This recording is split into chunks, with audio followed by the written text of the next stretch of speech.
哇！而家香港地啲咖啡鋪咧真係犀利，閒閒地30-40蚊一杯咖啡，平咁平添啊！咁好啦，咁有啲人又話飲咖啡對身體好好嘅，咁但係亦都有一批學説就話：喂，你飲咁多咖啡，你會缺鈣，啲鈣會流失嘅。咁究竟我哋飲唔飲？如果飲係幾時飲？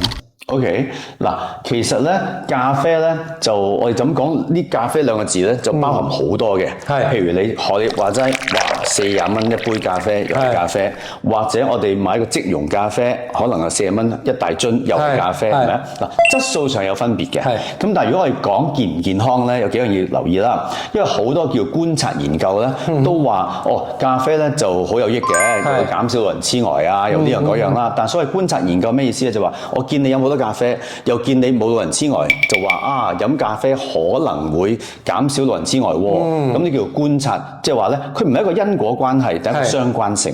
因為可能飲咖啡嘅人就中意同時睇書令到你個腦筋好啲，就冇咁痴呆都唔定咧，係咪？